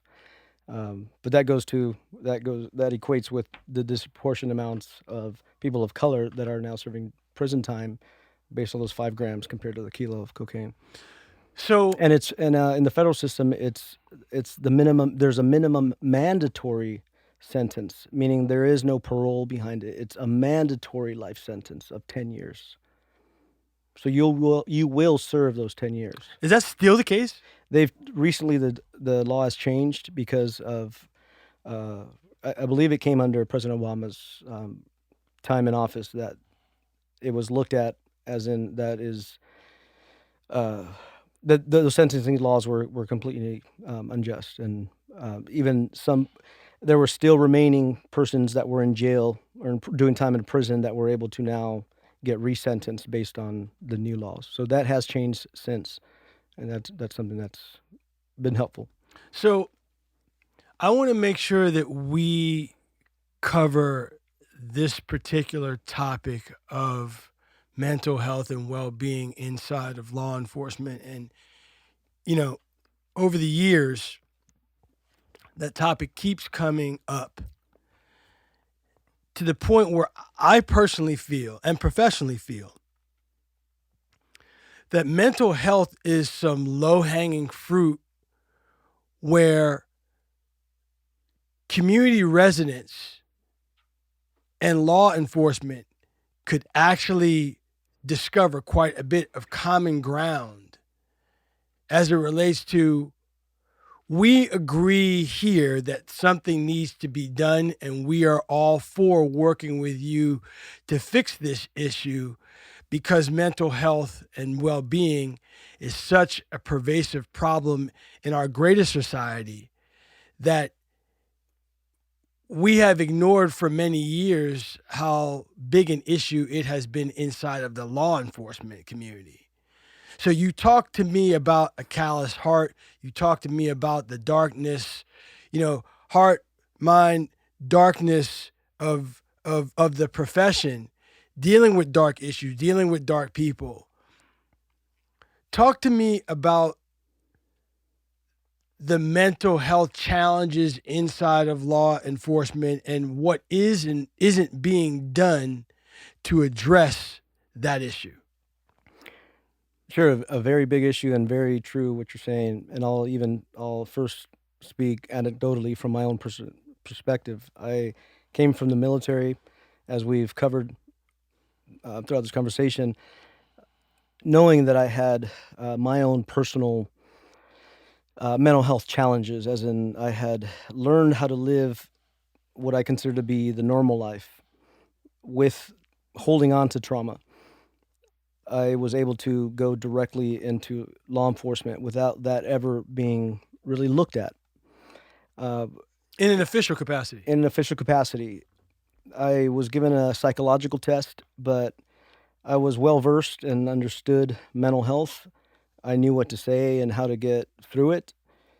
So there was nothing that revealed any type of mental health problem. So I went directly into law enforcement, coming out of a very traumatic time in my previous 8 years. So I carried what I was holding on to in the military, and I carried it directly into law enforcement. On the federal level. On a federal level. And so that the psychological exam was the only thing that was ever examined, and that was a written test.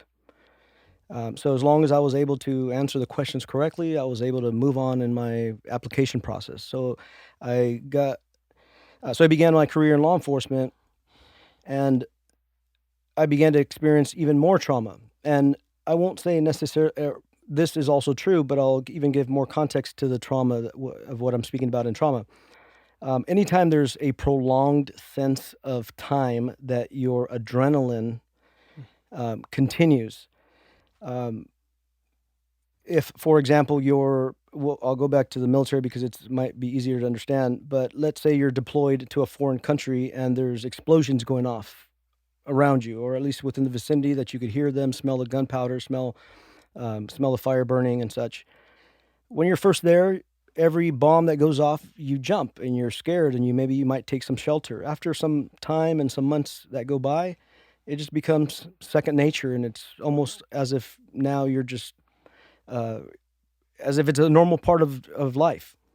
But your adrenaline is still going. It's the way that our natural way our body responds to anything that could be dangerous. Our bodies are just greatly created in which it tries to protect us from harm, and so we get this burst, or this just a burst of adrenaline that is there to help you. It's the fight or flight syndrome. It's either you freeze or you run and fight, but it's that extra chemical release of that hormonal chemical that's giving you that extra strength to be able to do what you need to do to stay alive. There's been examples of mothers, lifting up cars if their child is caught up underneath because of this adrenaline rush. But anytime somebody's left with long periods of time of adrenaline, then it can become brain damaging, and it can also lead um, to trauma that is now uh, will remain inside of the brain, and that's what we consider to be uh, that leading to post-traumatic stress.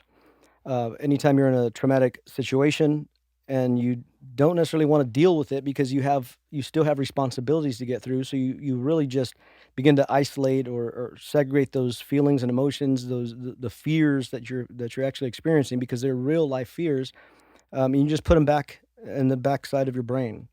It's really just trauma's caught within the amygdala of the brain, and it's not processing that situation. Well, having that inside of my brain, and knowing that that was there, I moved into a successful career into law enforcement and began really thriving in my career, but that had not been handled. And like I said, the only examination I ever had was a written test that proved that I was psychologically fit to continue my career now in law enforcement. And so I did. Uh, but basically, on every operation that we would go out to, my adrenaline would go up as high as it could go. And I began to get used to this adrenaline rush. And it almost became a necessity. It almost became like an addiction. And so you may have heard of adrenaline junkies that go and risk their lives and bungee jump and do all these extreme sports in pursuit of that adrenaline rush. Well, in law enforcement, it could be that way as well. And so many law enforcement officers get into this career path because they know that it could be a career that could be rewarding or exciting because it is one that will inspire that adrenaline to be released into to the body. And if you're one that's an adrenaline junkie, or one that that feels comfortable functioning with high levels of adrenaline, then it's a great career for you, because you could be sitting somewhere and all of a sudden you get a call and there's 211 in progress. Your heart starts pounding. You hit the gas as hard as you can and you go, and your adrenaline's pumping. So when you show up to the scene, that adrenaline's still going, and that adrenaline is meant to be able to help you fight your way out of this problem, or at least to give you the strength to be able to survive. And so prolonged periods of time of this adrenaline then it could become very damaging to the brain. And continuing to function with that type of brain damage then can cause people to react in ways that a regular person would normally not react. You may become very impulsive. You may be very quick to anger. You may not be able to control or regulate your emotions in the way that you would normally do it, or another person may normally be able to handle their emotions. So you could see how somebody gets a call to respond to a domestic violence. Their heart is pumping. They want to stay alive, just like everybody does. And all of a sudden, you're triggered by the violence that is happening. Or if in the case of, let's say, Breonna Taylor, um, where the raid that was botched and just handled incorrectly. But I put myself in the shoes of those officers showing up on that scene, and they crash the door and a gunshot goes off. Well, their adrenaline is now going through the roof, so they're ready to respond according to many of the past situations that they've experienced, or many of that, or much of that trauma that you've been carrying for so long. So if I put myself in those shoes, and I feel that many law enforcement officers came from many different experiences that I have. Many law enforcement officers come in from the military. There's a About large a quarter of percentage, them. Yeah. and as well as in the federal side, many federal agents come from a former law enforcement experience. So they're carrying untreated trauma. So you show up and a gunshot goes off immediately. If I was speaking from that situation, I would revert to my training in the Marine Corps with my mission, or my rule of engagement was to acquire, target, seek, and destroy at whatever means necessary.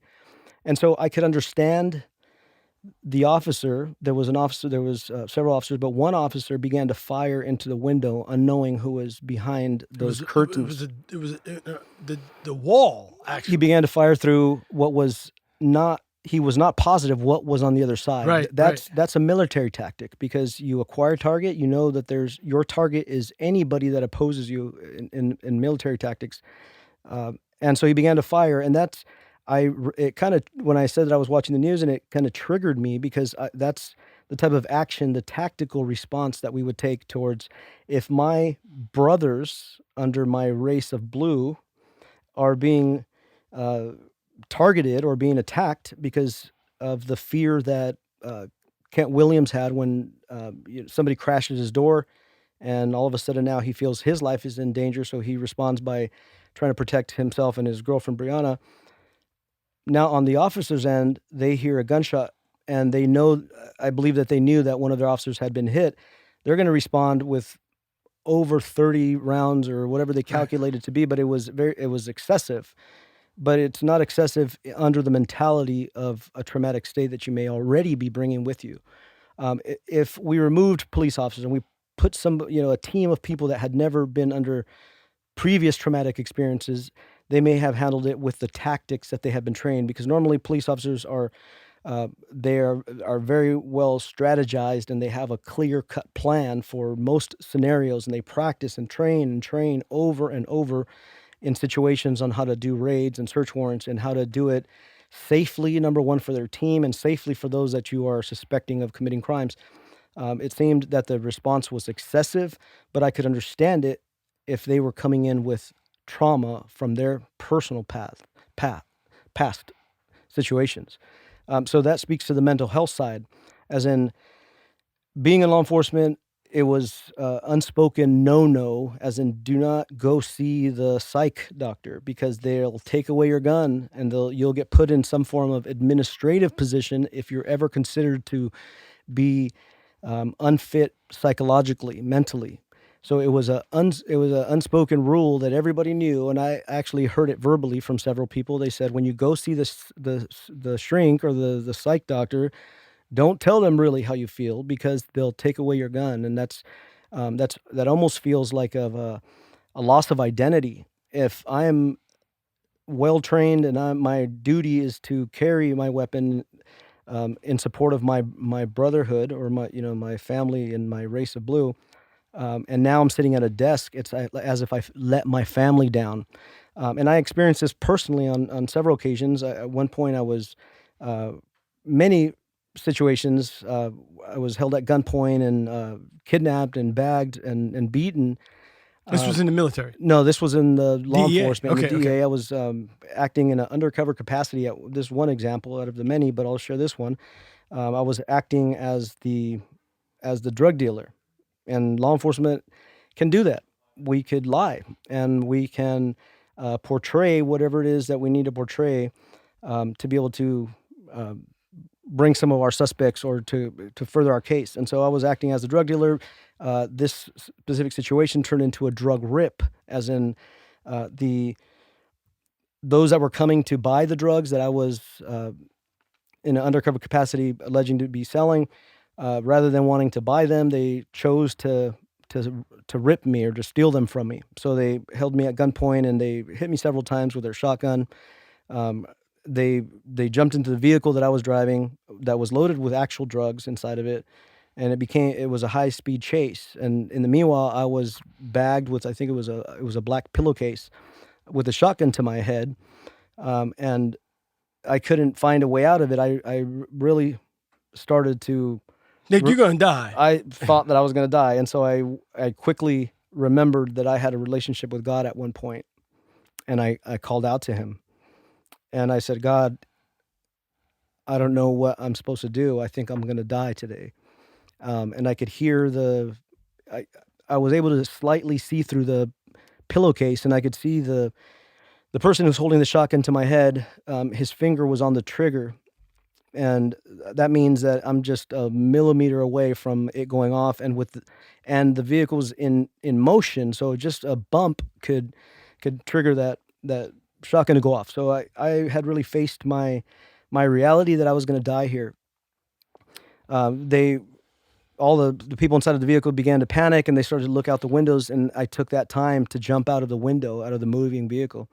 And, I was slightly hurt, scraped up and such, but I was able to get out of that situation. And the high-speed chase turned into a big wreck. The van that the suspects were driving full of drugs went over the side of an embankment, and there was drugs all over the city, and they got them.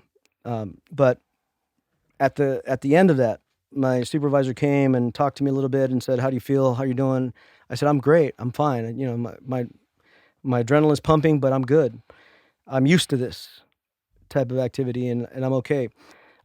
Being that we arrested those persons that were suspects, we quickly interrogated them, and they let us know the next part to it, the ones that had actually hired them to rip us off. So they were really just like a mob squad. They were really just the crew that was supposed to rip us off.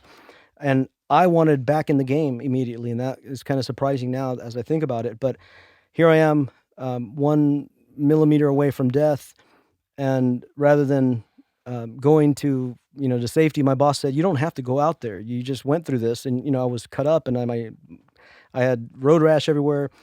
And I said, "No, I want to get back in this game. Don't take me out. I want to jump back in." And so I'm like, "Please don't take me out. I'm the undercover here. They still believe that I'm good. Send me in that house with the real guys that formulated this plan, and let me talk to them. That way we can get them as well." So that ended. At the next day, I came into the office, and they said, we're gonna send you to see the psychologist, and so you could talk to them." And he kind of gave me like a wink, as in, "But you know what that means, right?" As if whatever you disclose, however you're feeling, that's going to determine what is going to happen with you. And so I quickly learned that I needed to keep my mouth shut. And so I went and I talked to the psychologist, and I said, "Oh, I'm fine. I've processed this information. Everything's okay. I'm good. I don't feel I'm in any danger, and I feel like I could still perform my duties according to what I'm supposed to." How I'm supposed to perform. And so I went on about my work. There was no counseling from there. They just took your word for it. And there was nothing embedded in the system to protect you from yourself and protect the community from you. See, that's the other piece of the mental health dilemma inside of law enforcement. There is no system of checks and balances here in the state of California. You have to take that long form psychiatric evaluation anytime you enter into an agency. But if you stay in that agency for 25 years, you've only had to take it once, right? That's correct. You only have to take it a second time if you change agencies. So I'm listening to you talk. I'm listening to some of the things that you have experienced. Otherworldly trauma that most of us will never experience in our lives. And that was in the federal government, that experience. And you took all of those experiences and whatever you were carrying with you psychologically into local law enforcement. And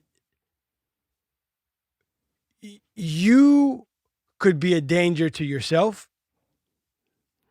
The number one cause of death amongst law enforcement is suicide. So you are a danger to yourself. But if you're a danger to yourself and you're not your best mental self, how is that adding to the health of the community? If our government is sending thousands of members of law enforcement into communities that have been traumatized on their own and traumatized due to their experience with law enforcement, everybody's bringing their trauma to the table together, but y'all have the guns and are authorized to use them. And then you have the police unions and our elected officials signing contracts that allow for all of this. Do you see any remedies to this situation? What have you thought about throughout the course of your life when you look back on your time in law enforcement? What do you think we can be doing to address this mental health issue that exists inside of law enforcement? So definitely very truthful everything that you're saying, and that the mental health side needs to be addressed. From my personal experience, all of these mental health traumas and the weight that I had been carrying for so long then began to now manifest itself on the outside of me. So it really began to hurt my family life, and I began to find ways to cope. And again, that came through alcohol, because that seemed to be what was readily available to me, and seemed socially normal to drink to the point of blackout. That way I didn't have to have the bad dreams that I was experiencing mostly every night. Then I ended up getting a divorce with my high school sweetheart during that time, and it really began to impact my family. And now here I am alone and isolated because we did divorce and we separated. And so now I'm sitting alone, but going out to do my job every day. And so that just that supports what you're saying, because who I was now out in the community was a person that was really going through some hurt and really had some bottled up pain inside, but I had nobody to talk to because my peers were either going through the same thing, and it was just something that we knew to just kind of keep inside. So So you could keep your job. so you could keep your job really, and to not be looked down upon. There's a huge stigma inside of the culture, and it began to affect my personal life. And so now here I am alone, and so it just began to get worse. And it seemed like my personal life and who I was, I really began to um, lose hope and my control. And so I began to work more to really get my mind off of what was going on in my personal life. And we know that in law enforcement and military, it's a little higher than 50% divorce rate and suicide. I mean, I could even say that I came to that point where I felt at times not even sure where it was coming from, but I just felt this guilt and shame and a world of hurt inside of me, and I didn't know where I could go because of the stigma. I didn't feel that I could go to a therapist or anybody that would be able to help me with myself. And so it came to a point to where just things were going wrong. I'll just share one quick story. At one night, I heard a noise in my. I had a walk-in closet. I heard a noise in there, and I assumed that it was somebody that had broken in or somebody that was after me based on my career path. And so I had my weapon close to me, and so I went into the closet to try to figure out what it was, and I fired a couple rounds at what I thought was something moving. I fired a couple rounds at it, and the next day I found out I nicked my gas line by a centimeter. I nicked it, and it the next day I went to go look around everywhere because it smelled like rotten eggs, Yeah, you but could it have was the died. gas. I Yeah, I could have died instantly, but taken out the whole neighborhood as right. well. But that's when I really got this kind of fear of God again, as in, what am I doing? And is this the right thing for me? Now to bring it back to what can be done inside of law enforcement and the culture of law enforcement, because I don't feel that I'm alone on this. And because I now, in my current state and my current ambitions, as I am now a clinical therapist, and I actually counsel many members of law enforcement as well as veterans and the incarcerated, basically, and those that are facing some of the most severe trauma. So Beautiful. I'm able to hear what their personal experiences are, and they're not very far off from mine, just in different scenarios. Um, One would be to remove the stigma that is ingrained in the culture of law enforcement, the stigma that it's not okay to ask for help, that uh, if it could be brought in from the top down, as in starting either from the police chief or the supervisors that are overseeing the field officers, the ones who are really out there, because you could lose touch when you get into supervisory positions. You could lose touch with the reality of the trauma that is really experienced by law enforcement on a day-to-day basis. How about the state, Alfonso? You say top down. How about it starting at the state level? The Yes, AG. at the highest level of authority, that would begin to bring in a new culture, or a culture that supports mental health care and services and therapy and um, clinical care for those that do face trauma on a consistent basis. And I'm not even speaking again on the individual events that law enforcement officers face, but there's a form of a residual or vicarious trauma that could be given, as in, if your partner experiences trauma, that same trauma could be passed on to you vicariously Right. through those that you're dealing with and those that you're around. And so many officers will never get into a gun shootout, but their heightened levels of adrenaline remain high, and that in itself is traumatic over periods of time. So removing the stigma in some way, it's not a something that could just be removed like a turning on a light switch, but it's something that could be, if we begin to flood the culture of law enforcement and traumatic agencies that are functioning in high levels of trauma, that it's the best practice, and that it's actually required to engage in clinical therapy and help for yourself. Then you could then be the best you for the community and return to the original purpose of protecting and serving. So that would be the beginning, I would say, to bring mental health into the culture, as in removing those stigmas, as in offering those resources, as in having trained therapists and clinicians that may be able to relate best to law enforcement, to provide those resources where somebody that is out there in the field, working in the field and experiencing trauma, that they could easily go to, and it won't be something that is looked at as in you're betraying your peers, or as in you're not going to lose your job over it, as in, but you're getting the necessary care you need.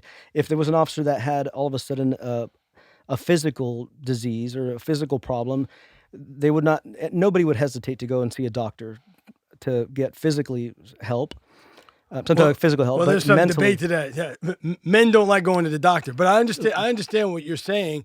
That there's no stigma to that, right? And if you have to sit out for a period of time, there's no stigma to that.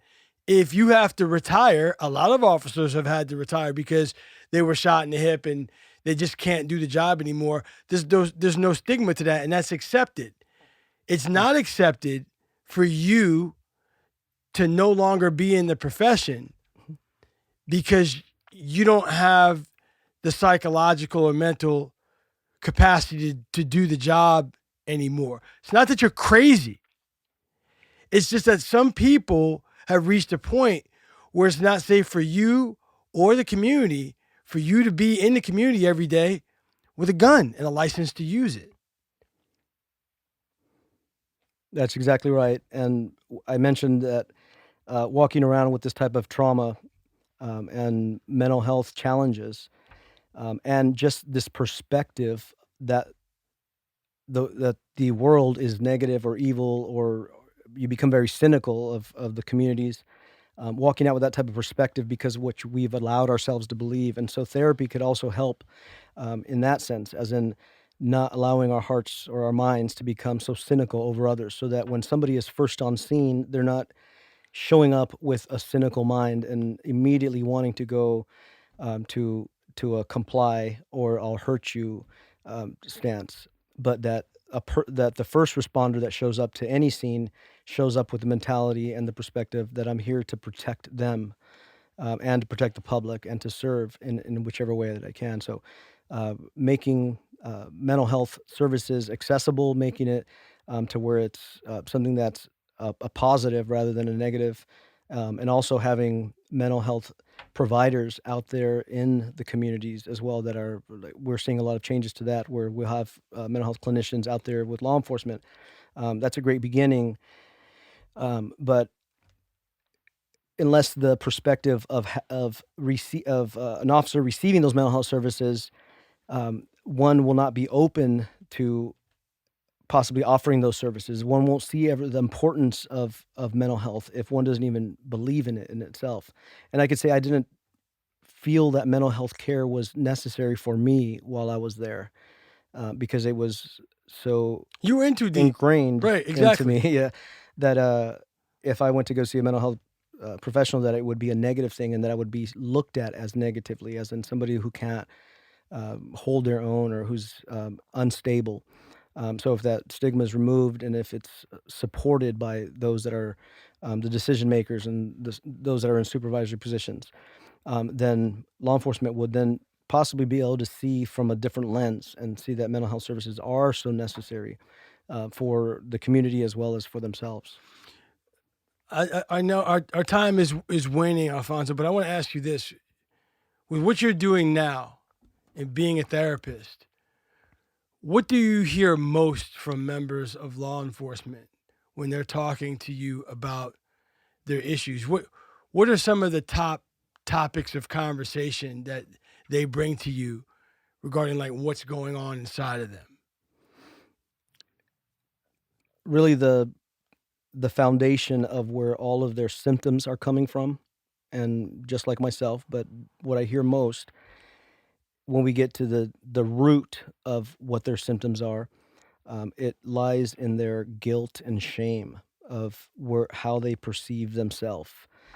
Um, Living out a career where treating people either in an unjust manner or perceiving people as in consistently negative brings them shame and sense of guilt. And so they feel trapped. They feel as if there's confusion. They don't see a way out. There's some fear, a loss of hope.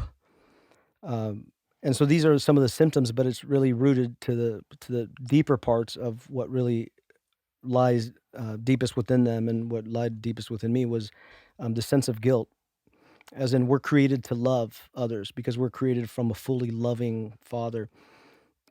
And when we can't express and give out what we were created for, is to love others, and we are actually doing the opposite, as in looking at other people with a sense of hate or bitterness or resentment, um, then we're not living out our full purpose. And even though we're functioning properly within our careers, because I had all the accolades and all the awards to show that I did my job very well, inside of me, I was in chaos, and there was a constant storm going on inside of me. When I really was able to open up and be vulnerable before, somebody that was able to counsel me through therapy, I realized that it was the core of the emotions that I was experiencing was shame and guilt for how I had allowed myself to really perceive humanity, and it was the ability to be now vulnerable and really express my thoughts and process all those things that I had held deep within inside of myself. To get that out was a world of freedom for me, and now I can't really stop being vulnerable, and even that's why I'm here now, because if it'll help anybody else, and I really pray that this conversation here is not looked at as if it's my attack or if I have some form of vendetta or resentment in any way towards our law enforcement members, because they're really great people that I believe came in with the intent to do well.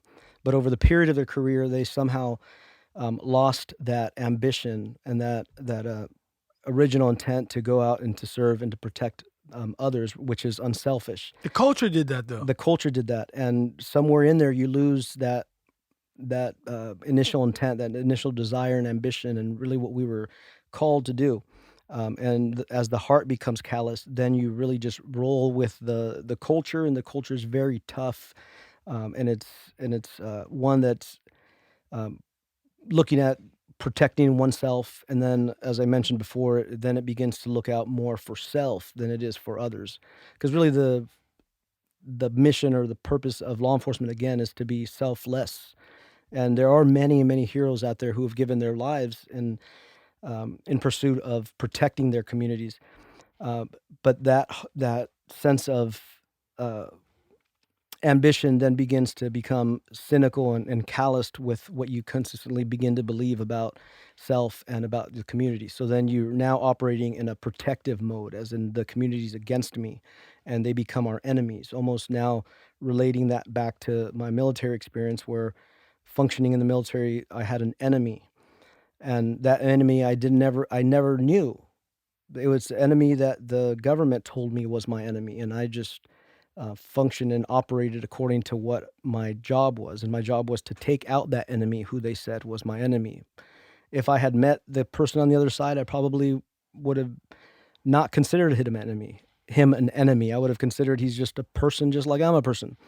And in law enforcement, we could tend to get that same type of perspective, as in the communities can become our enemy because of the continuous negative, dark sides of what we see on an individual basis. But I bring that back to, I feel that law enforcement can find a way out, and that's why I'm actually here to share that to bring hope to anybody that finds themselves in that situation where they're feeling that form of shame or guilt based on the way that they've allowed themselves to perceive humanity and the communities.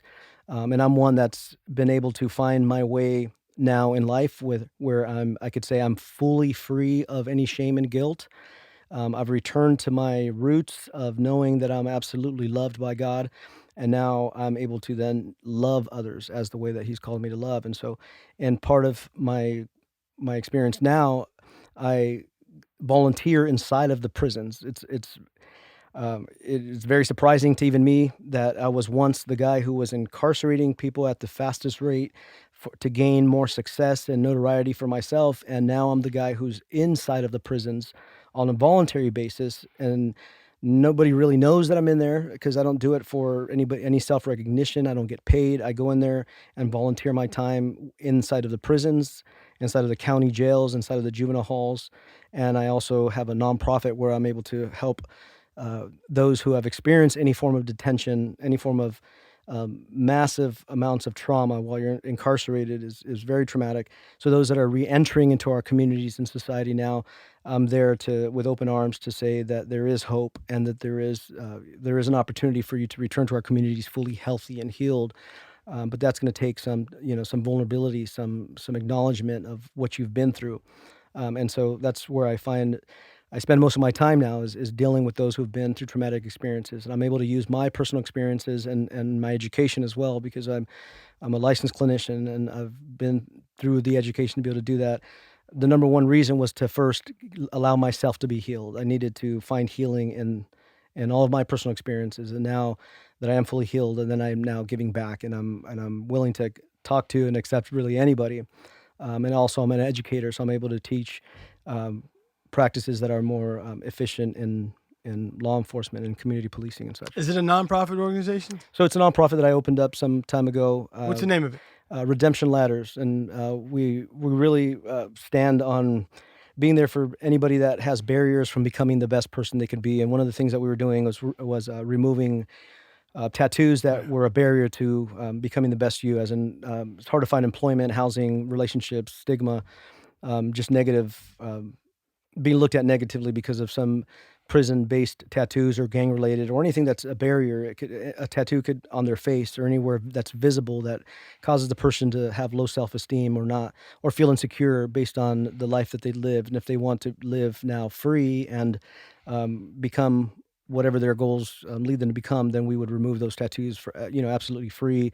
But not just that, it's not just a service. That's really just the what helps us bring them in the door. But really, we then embrace them as a community and just really begin to teach them and train them and love them and show them that they are not what they were actually told or what they've believed about themselves. And so we know that when we begin to believe different about ourselves, when our mind is allowed to be renewed and changed from our past patterns, um, then we could become the better us. And so that's kind of a summary of our really of our nonprofit and what we do. What's your web address?